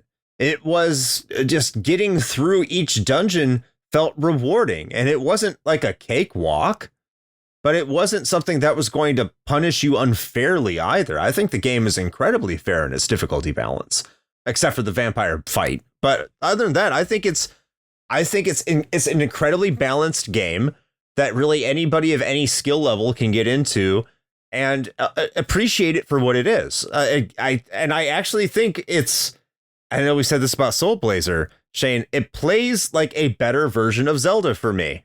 Yeah, I think that's fair. I mean, it adds some nuance to the combat, which I do like. Like when you are playing as young Will, you do get the cool little like lunge attack if you press the direction while you're attacking. So you can actually chain those together, which is pretty cool. You do extra damage when you do that too. Plus, and like, we should mention that Will's weapon is his flute. Like his flute is basically his sword. Yeah. What he's doing at band camp. Yeah. So no, I actually really do like that. And like I said, I like the idea, right? Like the conceit of changing forms, changing into Friedan. That's pretty cool. You become this giant buff knight dude with flowing Fabio looking motherfucker hair. Yeah, exactly. Yeah. And you also get extra reach with the sword, so you can actually hit some things you wouldn't be able to before, which also really helps with that vampire boss fight. And sometimes that is plot critical. There are some puzzles that you can only solve with Friedan's sword because he has the longer reach. Mm-hmm. Yep. Yeah. And the ability you eventually get to shoot a projectile as well. The legally distinct like a master sword move. Yeah, pretty much. Yeah. I just wish that was something that you could do. I mean, it might fuck up some of the puzzles, maybe. I don't think it would, but I kind of wish that there was just like a dedicated button or something that just was like allowed you to change modes just at will rather than having to find a space. I agree. You know what were two things that I wish were expanded on? So the second character you have is Shadow, who's basically like this kind of, just kind of liquid person or kind of whatever, just kind of made up of space goo. And like in the pyramid, you use the form of Shadow to like kind of melt through the floor and kind of navigate the pyramid that way. Like that's the second to last dungeon. That feels like it should have been way more of a mechanic that it ended up being. And also, let me ask you guys this. Did you feel like you should have collected more songs in the game? You get like 3, yes, and then you never need them again after you've used them. Like, I almost wonder like if they had, because since your weapon is a flute, you would think that music would be a better part of the game. I don't know. I almost wonder if it would do like an Ocarina of Time and like, there would be different status effects or like teleporting with the songs or whatever. It feels like that's something they could have expanded on way, way more than they did. Yeah, I agree. Especially since playing one of the songs leads to the death of another man. Jesus Christ. Yeah, I found it odd that seemed to be like a sort of central point at the beginning of the game. I mean, your main character, as we just said, is carrying around thwacking things with a flute, for fuck's sake. And you really, like you said, you don't get more than like 3 songs, and they're only used in very specific scenarios. Seemed like a little bit of a missed opportunity, but like we were saying in the the plot discussion, I think that was one of those things was like, we have this really great idea for this, but we didn't have enough time, money, memory, whatever you want to say, to actually kind of stick the execution. In terms of development, like I can definitely tell that like the people at Quintet had like really ambitious ideas for like every corner of the game. And then it just reached like that point where you're like, okay, what the actual fuck are we going to actually put in this thing? And so it just kind of came out as it was. So there's a part of me that like kind of respects the weirdness of the plot a bit because, it is overly ambitious and doesn't quite make it. But like, God damn it, it's trying. These guys didn't have the budget that Nintendo had or Square had. So like the fact that they were able to like get a pretty solid gameplay loop and sense of progression that anyone could pick up. And also you have this story that was admittedly more interesting than anything else you were probably going to see on the Super Nintendo at the time outside of a Squaresoft game. Breath of Fire. Well, technically it was Squaresoft. The Breath of Fire, the original English version, where just like, a sorcerer is just called sorcerer, where it just has the most base level descriptions of everything. Yeah, I'd be hard pressed. It was trying. You're right. Say what you will about Illusion of Gaia. It has personality. Like it. No, I'll give it to that. I'll 100% give it that. Like there's personality that is definitely oozing out of like every facet of what this game does. I think the bosses, aside from, the bosses aren't spectacular. They feel kind of random. Like the vampires are at the end of like, some New Guinea type, like kind of, area. And now you have to fight vampire bosses. It's like, excuse me. Yeah. But I will say like the first time I faced all of them without knowing their patterns, they're relatively challenging. So, they were fun outside of the vampires. Fuck the vampires. I just went brute force. I just like charged in and I just like, ate all my herbs when I needed to. Like I didn't give them a chance to breathe. That seems to be the best way to approach that. But aside from that, I think we've really covered what we thought about the gameplay here. I'll start out on the graphics here, which I think, in terms of its overall presentation, I think it looks good. I think it does a really fantastic job. I don't like the stylistic choices. Like, if you're going to give me Soul Blazer, which admittedly, like, if I want to be like totally objective about this, it's not as good looking of a game as Illusion of Gaia. It's not even close. But which one do I prefer? Well, I prefer Soul Blazer, if I'm being honest. Like, you compare it to Terranigma, and Terranigma is like it's one of the best looking games on the Super Nintendo, period. So I mean, it is what it is. From what I have seen, that game is gorgeous. Someone showed me the sprites of the final boss for Terranigma, and I'm like, get the fuck out of here. Like, yeah. But I think this game is, I wouldn't say top tier looking for the Super Nintendo, but I think it's just because it's the stylistic choice it made in terms of its graphics. I think if it had a slightly different design, I think it would be more up my alley. Because, I mean, I'm also the guy that doesn't like the way that Final Fantasy IX looks. It turns me off. And see, meanwhile, since I'm a cartoonist and a comic artist, like, I love Final Fantasy IX because I get what it's going for. You know, I know why the characters are designed that way. So it's funny to me, like, looking up what history we have found, like, when it comes to the graphics, because a manga artist basically directed, like, the story and, you know, some of the artwork and the style a little bit. There's not a ton of artwork available for the characters, but what is available is, like, very classic, like, shoujo manga designs. And so when I look at this game, I just see, like, the colors and, like, some of the, you know, settings that you would see in, like, kind of like a historical romantic manga or something like that, you know? So I think that's why this game's design appealed to me. And also, the surreal elements, like, Gaia is a very surreal design. Dark Gaia is a real surreal design. I even like how the Tower of Babel, the final dungeon, looked. Like, it used the spaciousness to kind of, like, convey the mystery of that place, you know? So the mood and atmosphere is on point, in my opinion. I would agree with that. Mood, atmosphere, environments, all of that is good. Like, the character designs are where I'm just a little like, not my thing. Not my thing. Lily is the best one. Like, I like Kara's character arc, but, like, Lily is my favorite character. She has the best design. She has, like, an actual power because she can turn into a dandelion, so she can inflict hay fever on people, on her enemies, I'm sure. She actually, like, snaps back at Kara, so, like, she has the most personality out of everybody. But they kind of saddle her with, like, boring white bread Lance, like, halfway through the story. That becomes its own little plot cul-de-sac. Yeah, unfortunately. Yeah. Guys, you ever, like, have your heart broken so bad that you go to the Great Wall of China? It's better than the woods of Japan. Shane. Oh my God. Jesus Christ. What did you think of the graphics? Oh man. Yeah, graphics, right. Yeah, no, I honestly don't think I gotta add too much more that Seamus hasn't already covered. Generally speaking, I really enjoyed the graphics. I'm always a sucker for good sprite work, and this game, you know, definitely has it. I like some of the little touches, like, for example, when you're at, what the fuck is it? Was it Watermia? Whatever the fucking name of the floating village is. Watermaya. Yeah, sure, that. I mean, that's just another way to pronounce it. Potato. I don't know. Yeah. Nobody said it, so yeah, we'll go with that. Watermaya. Not Venice. That's what it is. It's not Venice. Yeah. Not Venice. Yeah, there you go. Legally distinct not Venice.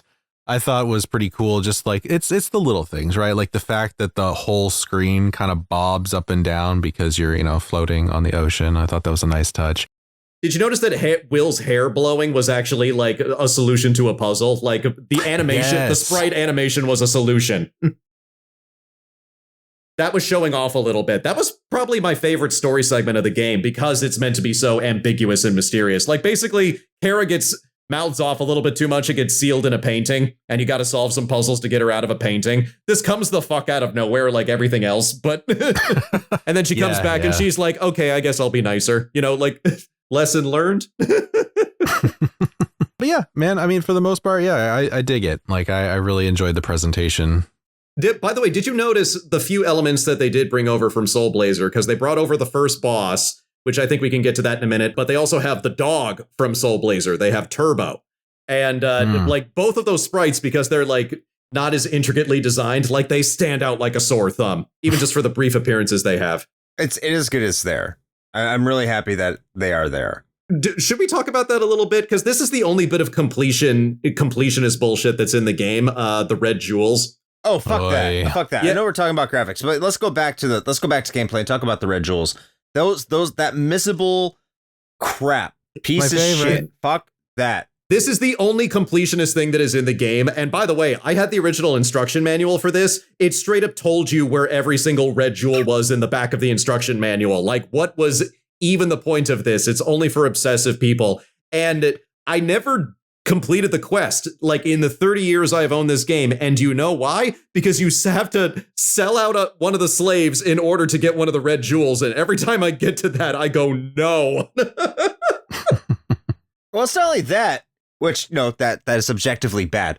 But, like, it's not only that, but also if you do it, it doesn't add anything of value. No, you just get to fight, like, the secret boss from Soul Blazer, and it's like, oh, the comet has something to do with the Blazers. And I'm like, okay, thanks. Yeah, it's just, it's well, I mean, like if you're going to get character upgrades, I mean, along the way. Only apply to that dungeon, right? Like, that's it. And by the way, like, you can find healing items in chests, like, in every single dungeon, so getting one from Gem is pointless. Like, when, there's only so much water to go around, who cares if you're thirsty, No, I know what you're saying about, I know what you're talking about, Shane. Like, you want to get them. You want to get so many of them, but you don't have to get all of them. Because when you get all of them, you get the extra dungeon. Yeah, I don't care about that part because getting all 50 is insane. Like, and the thing is this is one of those things that is not clear, although I was not aware that they literally give you all of the locations in the instruction manual, but that's insane. I wasn't sure, and you're never quite sure, right? When you go into a game like this, like typical RPGs, whether it's like, okay, are things in the world interactable or are they not? Because some games it's like, this is literally just window dressing. And then some games, it's like, you better check every goddamn pot in this whole game because there's stuff in there. And I wasn't sure which one this was. For the most part, it seemed like it was this stuff's all window dressing. But no, they're just like random things where red jewels are just hidden in pots and stuff, and you never know. So like, if you're gonna do that, you end up doing the Doom Guy thing of just pressing your face against everything that you think might have something in it. Yeah, just mash your face against everything and hit A. And by the way, because this game, I agree with Shane. I like the straightforward aspect of the gameplay, but like, because it is so straightforward, I felt like they had to like tack this on so people didn't just buy this, beat it in a week, and then return it.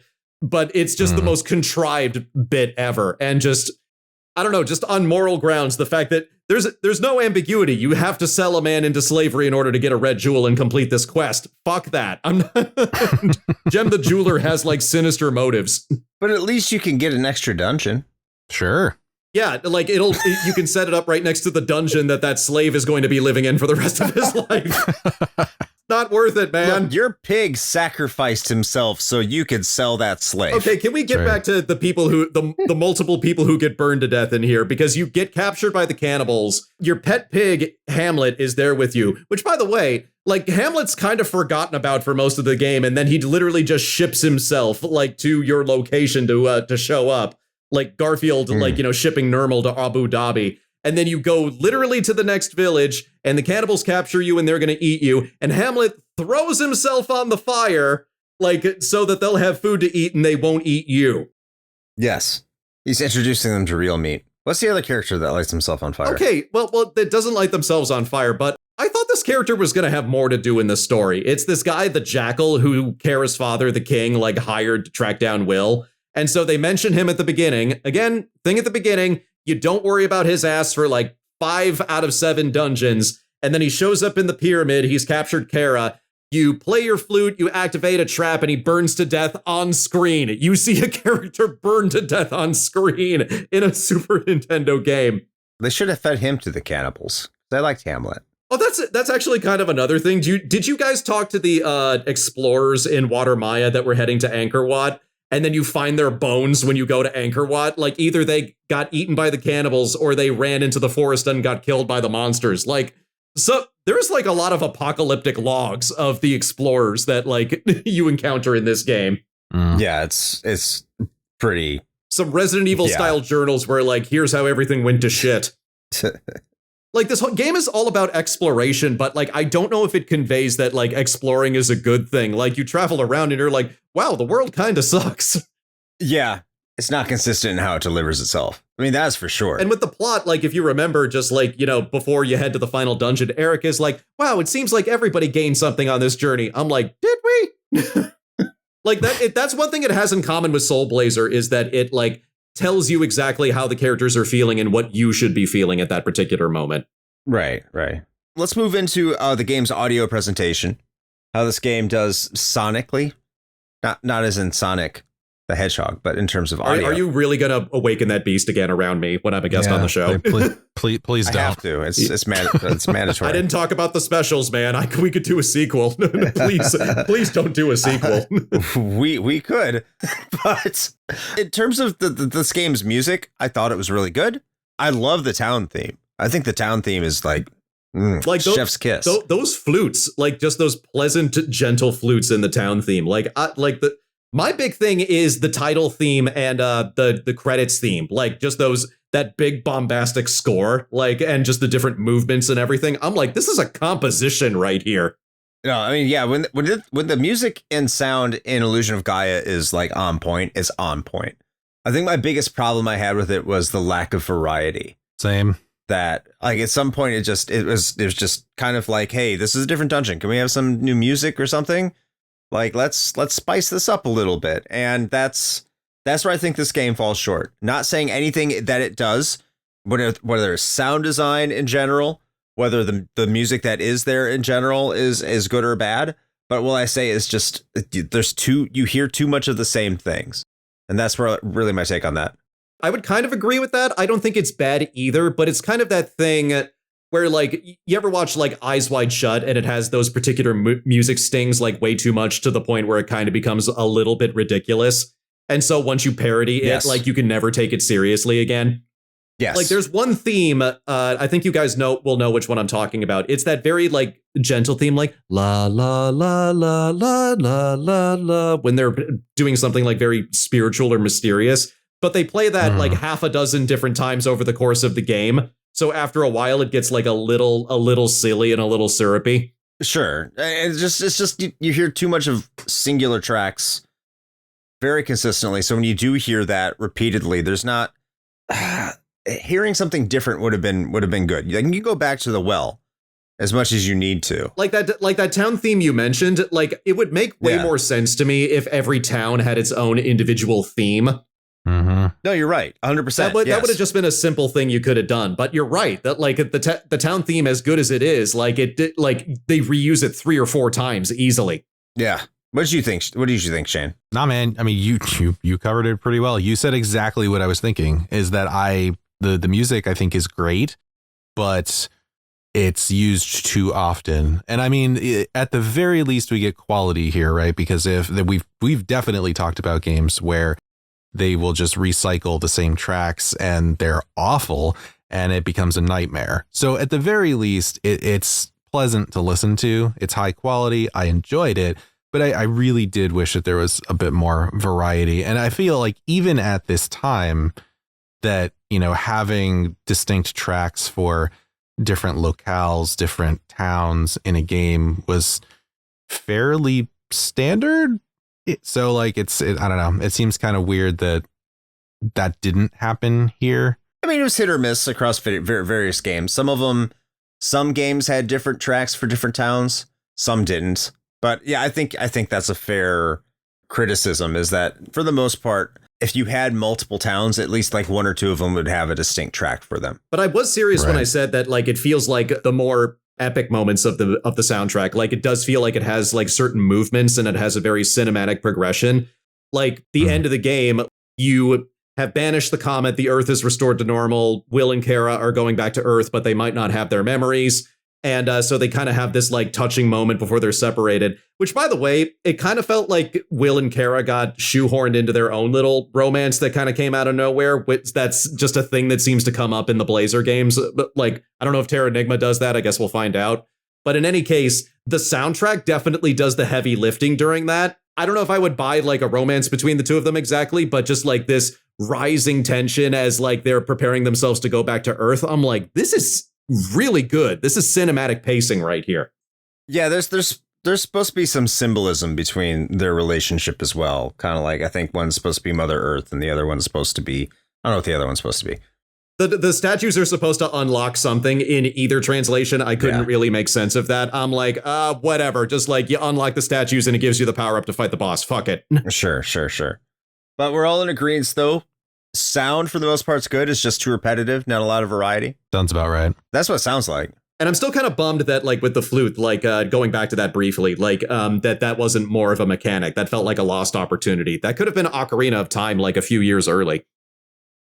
Yeah?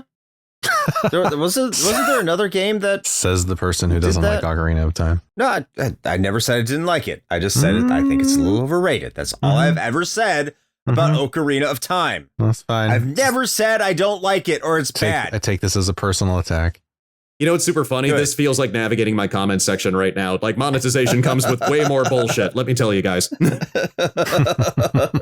It's a blessing and a curse. But speaking of monetization, we are going to get into our patron pontifications, where we read the thoughts of our patrons, and they put their thoughts over on our Discord instead of on Patreon. Maybe we should move them to Patreon, but you know what? I like this tradition more. It's a little bit more fun. So if you want to provide your own pontifications for the episode, join our Patreon for as little as $1 a month. Then head over to our Discord. And our Discord's free to everybody. Anyone can join our Discord. You don't have to be a patron for this. But if you want to provide your thoughts, there's a section in our Discord called Patron Pontifications. You have to be a patron for that. And we are going to be listing those thoughts over here. And they also provided thoughts on our 300th episode that is coming out. Well, right now, this is our 300th episode. And we're going to kick things off with Lucas from Game Over Hell. It's a YouTube channel. Go check out Lucas over there. Does fantastic work. And Lucas says, Illusion of Gaia was the first game that made me aware that quintet was a thing. I know the official localization gets a lot of flack for making the story confusing, but I disagree. Interesting, Lucas. It wasn't hard to follow, even if some of the dialogue was a bit weird. Soundtrack definitely has some great standouts. And it's kind of 16-bit symphonic music you could only get at the Super Nintendo at the time. Nowadays, I think I prefer both Soul Blazer and Terranigma over it, but the entire trilogy is worth playing. I hope everyone listening go and give all three games a shot after your discussion. Now, on another relevant topic, I can't believe it's already been that many episodes, speaking on our 300th one. I guess it went by really fast for me because I binged most episodes available on YouTube before joining the Discord. I discovered the show because of the episode with Derek Buck, and before I knew it, I was listening to one episode after another and leaving annoying comments.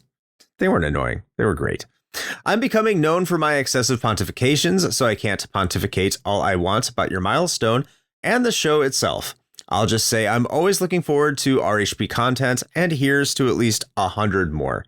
P.S. To everyone who says Illusion of Gaia is better than Terranigma, you're entitled to your wrong opinion. All right. Thank you, Lucas, and appreciate you being with us and all of the people that are leaving these comments here, being with us for as long as you have been. Thank you so much. Absolutely. And also Lucas solidifies that the YouTube is worth it. There are days where I'm just like, is it really worth cross-posting our stuff to YouTube? But then there you go. So, alrighty. Next up on the list, we have the one and only Captain N, who says, of all Quintet's games, I find this to be their best, barely beating out Terranigma, and only because I didn't play that game until 20 plus years after this one. I've played through Illusion of Gaia more than a dozen times. The story is quirky, fun, emotional, and keeps you engaged through the game. Yes, there are lags in the story with moments that halt progression, looking at you raft scene. Yes, I agree. But overall, it tells a good tale. The relation to real-world landmarks is neato burrito. Just wanted to make someone read that phrase. Thank you. Appreciate that. The gameplay is a fun Zelda-like affair. Leveling up by clearing the levels of enemies is a great way to keep the pace of the game going while giving the player a reason to explore.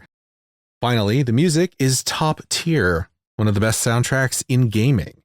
The use of the pan flute is genius, and I will fight anyone who disagrees. Among Super Nintendo RPGs, this is one of my favorites. A top 5 for sure. Thank you, Captain N. All right. Raging Demon Clocker of Games Commandless Podcast says, of all the games I haven't played, this is definitely one of them. I sincerely hope this comment has provided everyone with some unique and valuable insight. I am glad I read it in that voice. that comment right there deserved like some balls in a wheelbarrow type narration. All right, next is from Mast Keaton, our high score challenge director, the high score challenge director, the president of the high score challenge in our Discord. Thank you, Keaton. You're amazing. Also our auditor for many podcasts. I haven't seen him audit in a while, but you know what? He does it. And Mass Keaton says, I despise games with collectibles you can miss and not recover. Me too. But other than that, pretty good game. The only thing I really remember is the Russian roulette scene, but that's better than not remembering anything. And congratulating us on our 300th episode here. Congratulations on 300 episodes. You've entertained me for many hours of work and travel, and I appreciate it. Well, thank you, Keaton. And again, like, you've been with us for so long, and thank you so much. Yeah, we appreciate everything that you have contributed to our little community. Absolutely. I also agree. I still think it's actually wild that they included a weird Russian roulette type thing with a game with children. But anyway, it is what it is. It was a different time. All right. So next on our list, we have Tony G, who says, the illusion of Gaia has many magical moments for me, like when your pet pig suicides to feed you. You also get to explore the world, including the pyramids, Atlantis, or Mu, and a slave market. Also, the idea of transforming into buff men appeals to me. It's a real gem of a game that shaped my teenage years. Also, fuck them vampires, literally and figuratively. Agreed. Yes, transforming into buff men and also like weird pantheistic, like, you know, creatures of indeterminate gender. Yes. Yes. All right, Ash event. Oh, I got to read this in a lolcat voice. Well, you're going to have to be disappointed because I never played it, lol. That is, yeah. Moving on to Lunchbox, aka the Scrunnel Gamer, whose YouTube channel is Thunderdome Gaming Society. Lunchbox says, I remember renting this back for a weekend. I didn't finish it. I guess I wasn't that impressed. The next weekend, I rented Krusty Super Funhouse and had a blast with it. Well, somebody had to. That's a good point. Years later, finding out that Illusion of Gaia is part of a trilogy, I may replay it someday. For the moment, I don't care. I have way too much to play, and I'm excited for the Castlevania DLC to drop on Vampire Survivors. That game has come full circle to what inspired it. Let's fucking go. I have to look at that DLC. I love that comment. Like, I may replay it someday, but right now I don't give a shit. Yeah. I mean, being honest, being candid, and I can always appreciate that. Alrighty, we've got the real Dave Jackson, not the fake one, who says, I don't know shit about Illusion of Gaia, but wanted to congratulate you on the Dick Dragon's 300th birthday. 300 episodes is no small feat, especially with the amount of care and prep that goes into RHP. So glad I found the show and got to know you guys. Well, samesies, Dave. We appreciate you as well, and thank you for the well wishes. And go check out Tales from the Backlog, which is the show that Dave Jackson hosts. I'm getting all the best ones. FF Cottage says, 300 Dick Dragons in a row. What a beautiful sight to behold. Congrats, gentlemen. Love and gratitude from the North. All right. Next is Matt, a.k.a. Stormageddon, from the, quote, Fun and Games and Reignite podcasts. And they say, congrats on 300. No small feat. I love this pod as a listener and honored to have had even the smallest of impacts on it as a collaborator. Adore you all, and so glad that Dave Jackson introduced me to the show. Matt, you have been a fantastic community member since you found us, and I am so glad that you are part of our community. I don't want to lay it on too thick because like everybody here is great, but Matt, you've been a wonderful contribution, so thank you as well. And speaking of contributions, I am definitely still gonna get you that side quest. I promise. Alrighty, next up on our list, not quite the last one, actually. We got quite a few this time around. Me too. We've got Keith, the resident contrarian and host of the Maybe Alive Now Main Quest podcast. Maybe soon, who knows? But he says, I don't remember my time with Illusion of Gaia. I haven't played it since it was released, but I do know that for whatever reason in my dumb child mind, I thought it was connected to Zelda. And so after all these years, I have a horrible habit of calling it Legend of Gaia because 12-year-old Keith was connecting dots that weren't even there.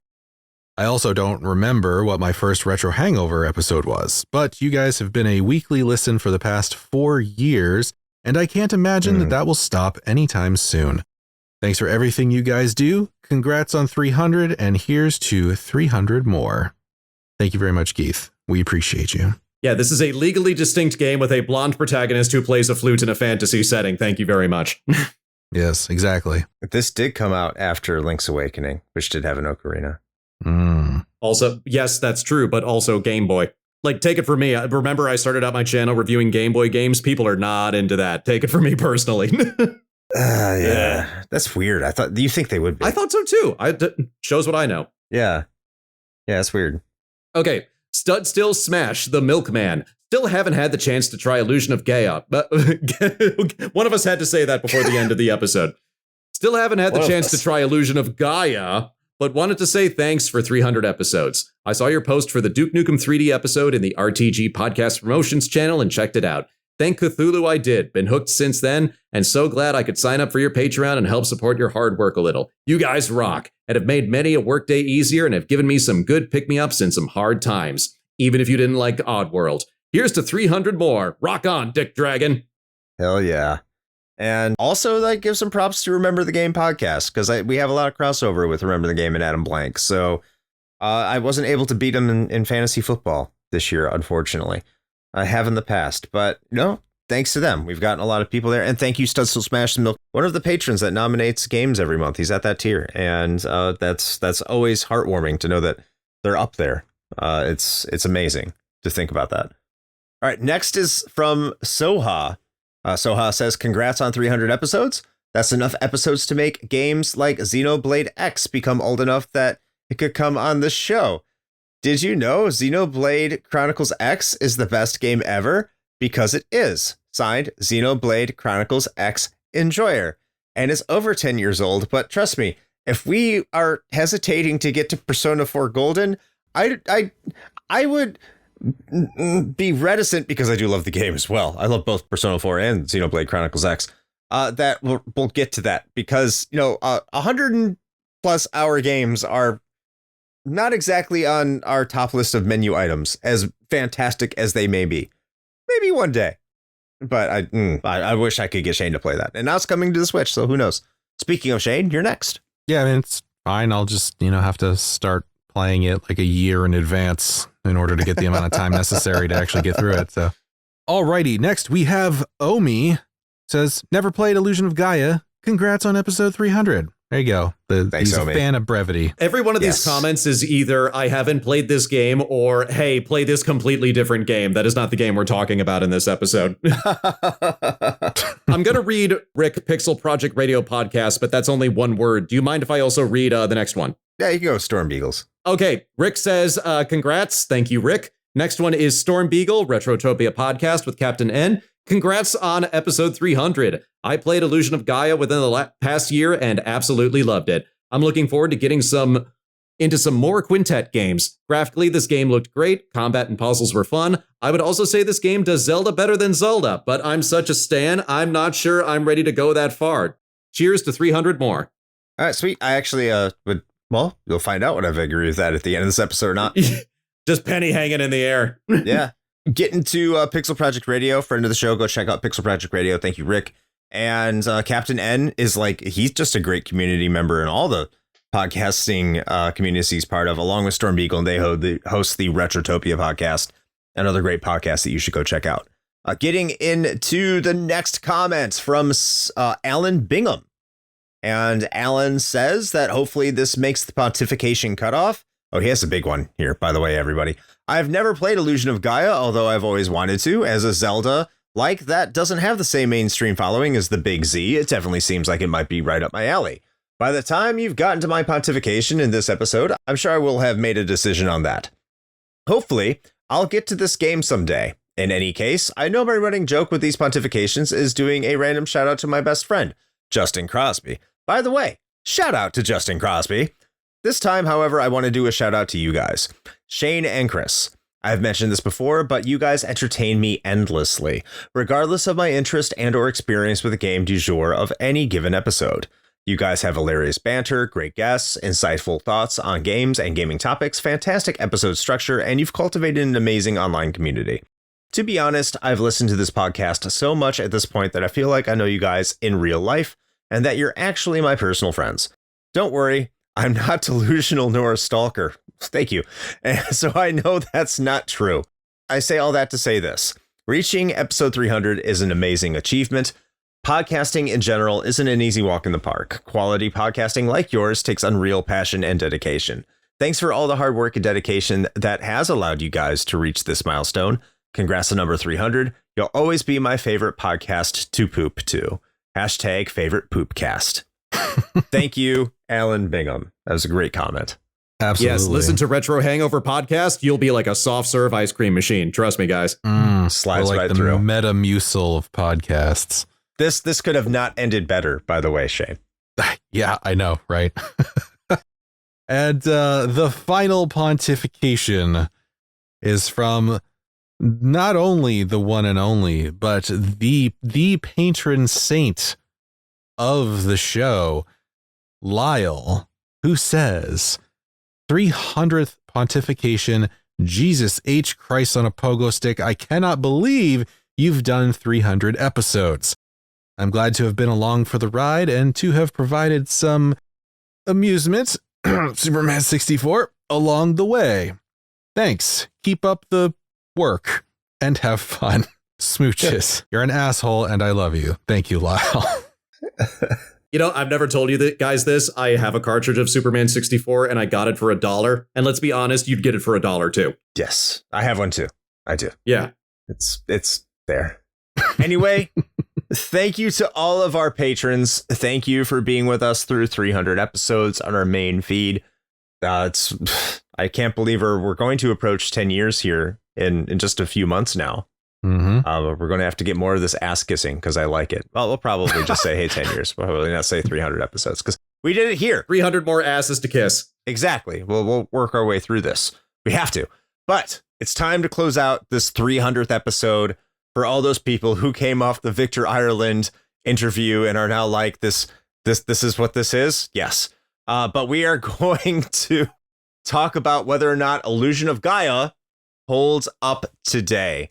And as we are wont to do, we let our guest have the final word. Me and Shane will give our impressions first. And you know what, Shane, how about you start this one off this time? What do you think Illusion of Gaia holds up? Oh, man. I've been going back and forth on this one. I'm not even going to lie. Listen, like I said, I went into it with zero expectations, despite having a physical copy of the game for a very long time.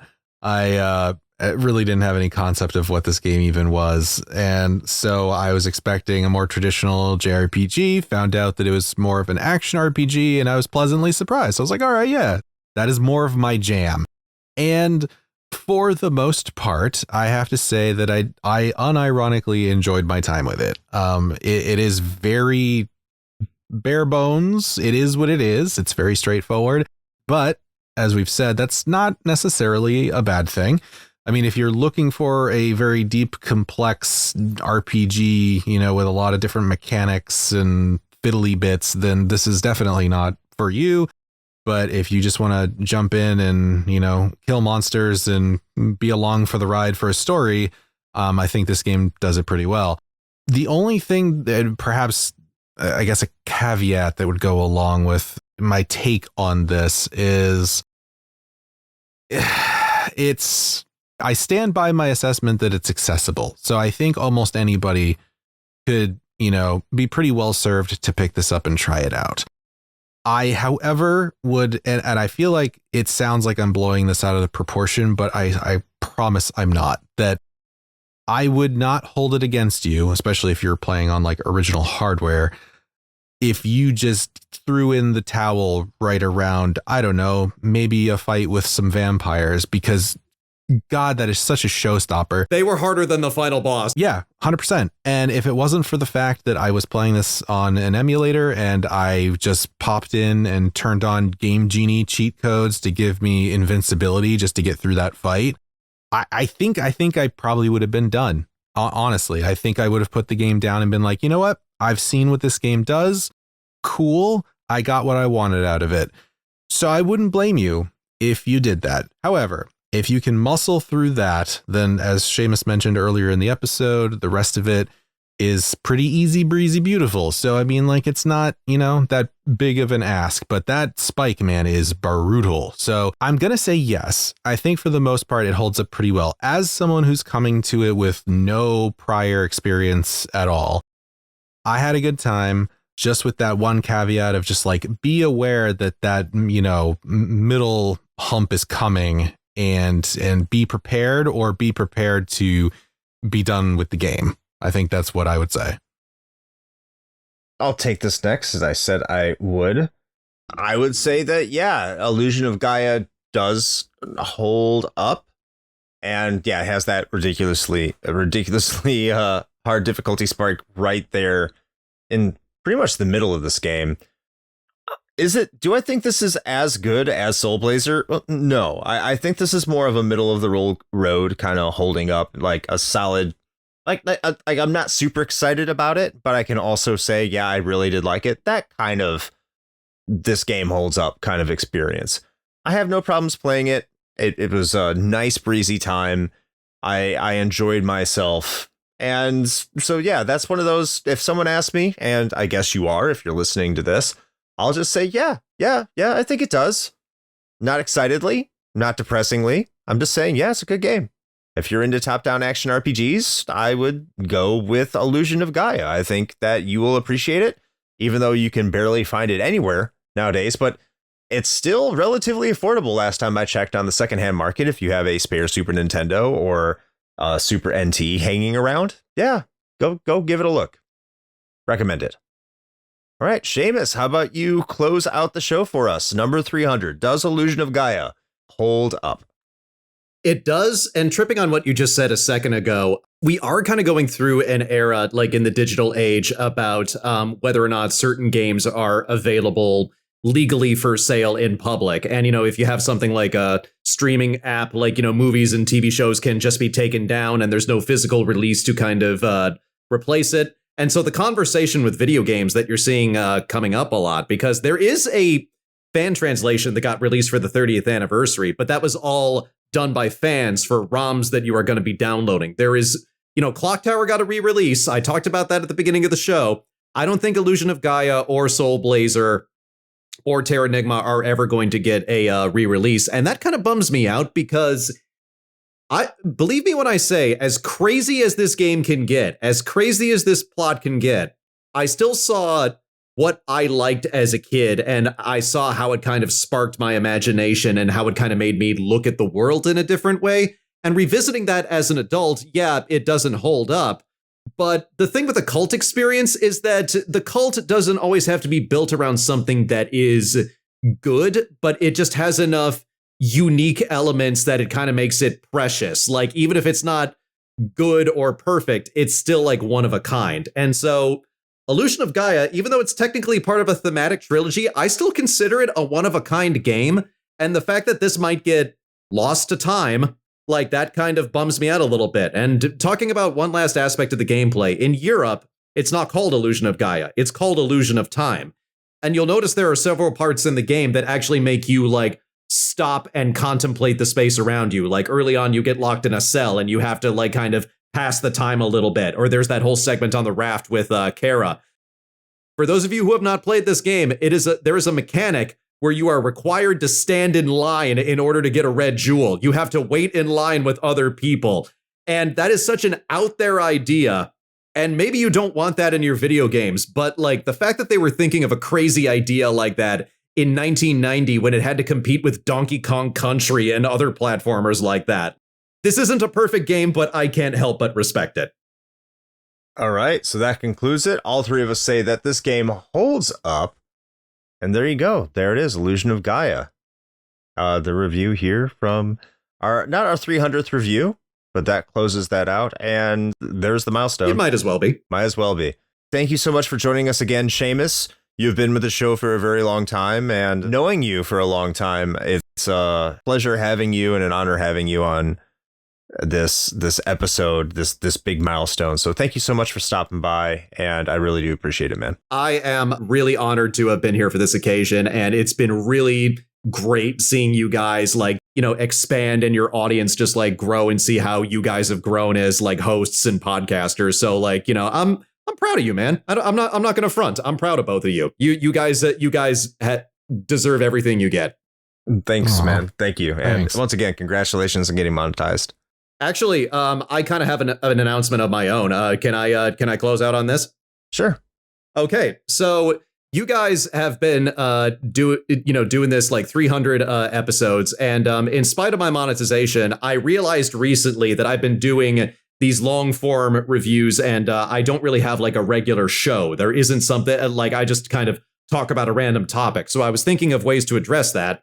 And next year, I turned 40, and the way I decided to celebrate that on the channel is having all of the content that I release tie in with different parts of my life and different interests I've had, and just kind of ways of acknowledging the journey, but focusing on the present. So what I have settled on for a new recent series, and this is the first time I've announced it, I'm going to be announcing it on the channel before the end of the year, is Super Show Saturday. I'm going to make an attempt to review every single episode of the Mario Brothers Super Show, because I discovered they made 52 episodes of that, and so I could feasibly review that entire show in a year. You could. I love this idea. It's a great idea. Yeah, I'm going to be talking about the host segments. I'm going to be pointing out animation mistakes, because if you never watched the Mario Brothers Super Show, holy crap, there are tons of animation mistakes. I'm hoping to expand over to Zelda and the Mario 3 series and the Mario World. I don't know if I'm going to actually accomplish it, but I'm going to give it my damned best. All right. And where can they find all of this stuff? They can find it at SP Burke. It is the YouTube channel of the same name. And you can see the latest videos that I uploaded. I reviewed the Velma Halloween special, finally put that shit to bed. I just released a top 10 of Star Trek Lower Decks in time for the final season. And my final video of the year that's coming out Thanksgiving weekend is going to be covering X-Men 97. So we're going out ambitious. We're going out big at the end of the year. Very nice. Very, very, very nice. And I'm also going to be doing regular game streams, so keep an eye on the channel for announcements about that. I did Clock Tower last Saturday. People seem to really like it when I played the Castlevania Dominus collection. So, twist my arm to play more Castlevania. I'll be happy to do that. Well, thank you. Thank you so much once again, Seamus. And go check out SP Burke over on YouTube and see what Seamus is up to, because it's good quality content. And if you haven't subscribed to Retro Hangover yet, get on it. What the fuck's up? Oh, I hope so. I mean, if they're listening to this, I hope so. But if they haven't, you're right. 100%, especially on YouTube. All right, Shane. Congratulations. We made it. We did. It's time to close out. It's time for you to close this out now, this 300th episode of ours. Oh, man. Yeah, just imagine 300 shilling attempts. I'd like to think that I made them at least mildly interesting, but I gave up on brevity a long time ago because I just know that about myself. But yeah, thanks to everybody who has stuck around for this long, and for those of you that are just joining us for the first time, just having you here is huge. The fact that we have made it this far is insane, and that we have such an amazing community. I mean, that was pointed out in our pontifications as well, and honestly, it's true. I don't think Chris and I are going to take any credit for that. You guys kind of built it yourselves. We just sort of gave you a space and you did it. And we're just there, and we're fortunate enough to kind of experience that alongside you guys. And so we're just very grateful for everybody who's been listening, with us over the years. And we hope to continue doing this into the foreseeable future, because we like what we do, and we certainly don't do it. We don't do it for the paycheck. That's for damn sure. So no. Yeah, get these guys monetized. They deserve it. Yeah, right. On that note, if you would like to support the show in that way, as many others before you have gone, then you can find the Patreon as well as our merch store, as well as all our other stuff. It's all there because we like to make things simple and clean for you. And so It's all at the link tree. Just head over to linktr.ee/retro hangover. And that is where you can tippy tap on the button of your choice. And if you don't go to the Patreon or the merch store, that's okay. We still love you. We've got other stuff there.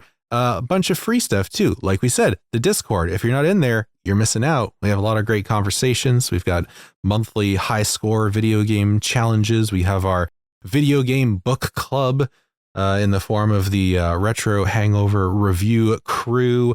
Let's see what else we got going on there. We've got regular viewing parties now, so I hear, that are occurring. So lots of fun stuff going on. We've also got our YouTube channel, our Twitch channel, as well as our socials and all that stuff. It's there too. And for maybe not exactly the 300th time, but you know what, we'll call it that.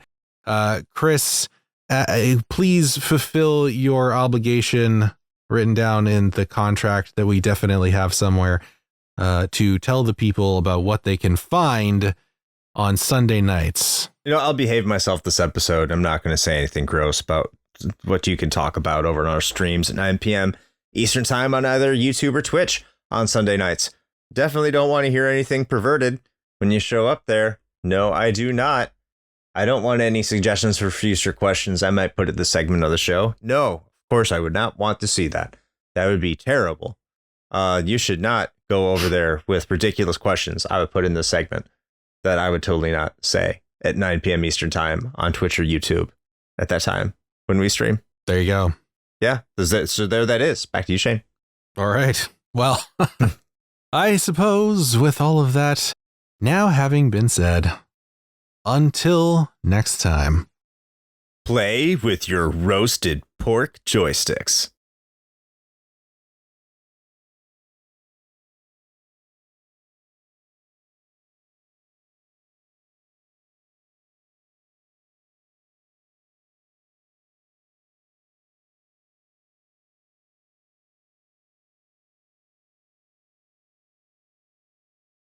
Just rent a Segway. They have them on the side of the street now. Yeah, Paul Blart.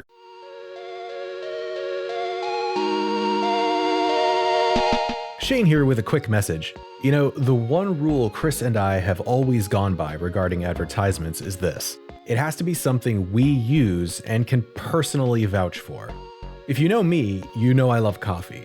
And Bones Coffee Company has been my go-to for home brewing for quite some time now. Their small batch beans come in an impressive variety of flavors like Mint Invaders from Chocolate Space, or Electric Unicorn, which I swear tastes exactly like Fruity Pebbles. And the best part? No added sugar or calories involved, just natural flavors infused right into the beans themselves. Build your own sample pack of 5 4-ounce bags to find out which flavors speak to you, or jump in head first with full 12-ounce bags. They've even got K-Cups. Step up your homebrew game with Bones Coffee by visiting bit.ly/RHPBones. That's bit.ly/RHPBONES.